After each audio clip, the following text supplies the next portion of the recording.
The hallway outside the Naval Special Warfare Training Gym echoed with bootsteps, loud laughter, and the sharp clang of metal lockers.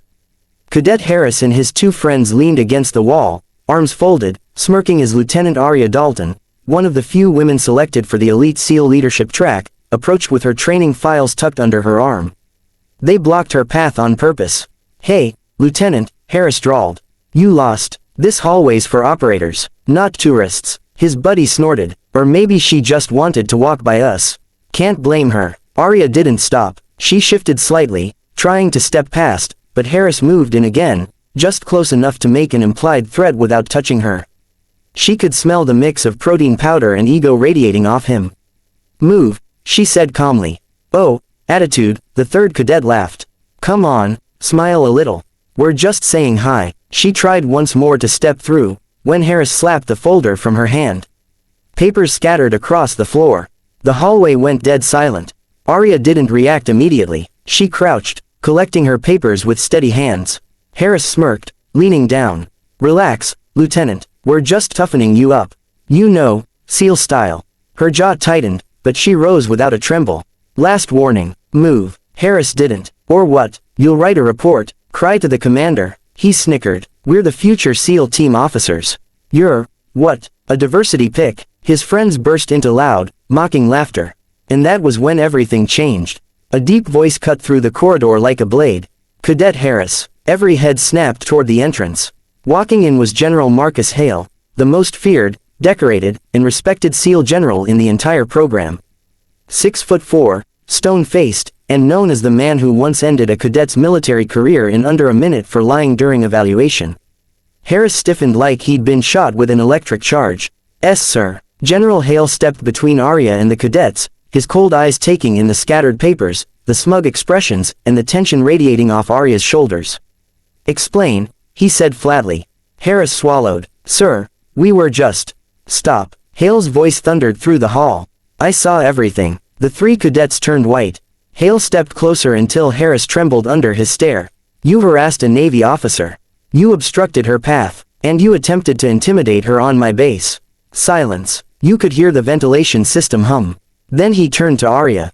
"Lieutenant Dalton," he said, "how would you like to proceed?" Everyone froze. They expected her to report them. Demand disciplinary action. File a complaint. But Aria looked at the trembling cadets, and did something that stunned every soul in that hallway. She smiled. A cold, controlled, dangerous smile. "With your permission, sir," she said, "I'd like to handle this the SEAL way." General Hale nodded once. "Proceed." The cadets, faces drained of all color. And what Aria did next, became a legend repeated for years across the entire base. The training mat room was silent except for the soft thud of boots. General Hale stood with his arms folded, watching from the corner as cadets Harris, Cole, and Vance stood lined up, pale and sweating. None dared meet Aria Dalton's eyes as she paced in front of them, calm and collected, like a surgeon preparing instruments. She stopped. "Since you three wanted to toughen me up SEAL style," she said coolly, "you'll participate in a demonstration." Harris opened his mouth. "Ma'am, Lieutenant," Aria corrected sharply. "Address me properly." "Yes, Lieutenant," he muttered, face hot with shame. Aria pointed to the sparring mat. "Harris, step forward." He did, reluctantly. His arrogance was gone, replaced with something closer to dread. He knew Aria was smaller, lighter, but anyone who'd seen her evaluations knew she ranked in the top 1% in combatives. He hadn't expected her to actually make them fight.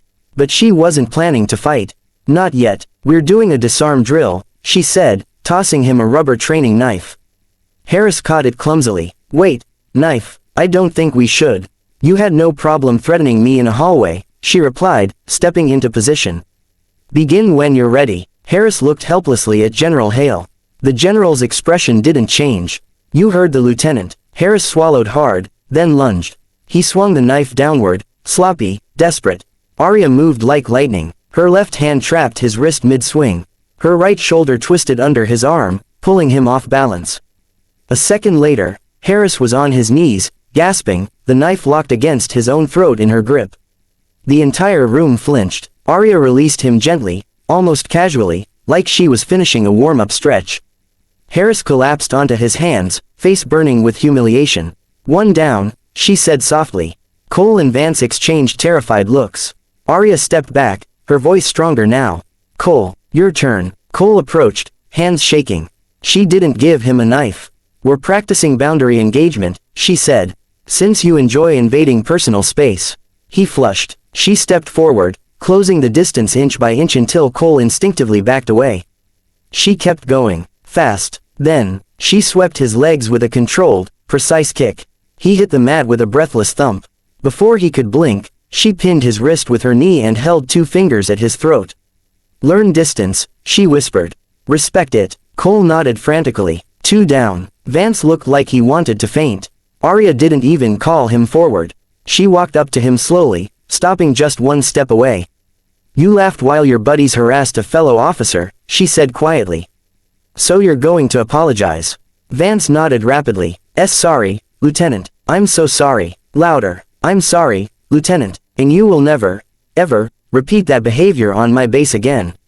Understood. Yes, ma'am. Aria stepped back and addressed all 3. You don't get to wear the trident, she said, if you can't respect the people standing next to you.